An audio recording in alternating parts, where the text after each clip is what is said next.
Hey everyone, this is Tim from YourSixTech. Today in this video, I'm going to go and show you how to turn on or off comments to speech when you're live streaming on your PlayStation 4. Now, if you're live streaming, what you could do is open up the sharing menu by holding down the sharing and broadcast button. Then you can go to sharing and broadcast settings located right here.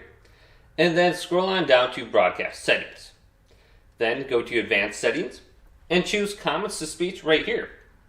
And we can turn this on. Then you can go into here and adjust the speed, pitch, and the volume of this voice speaking to you.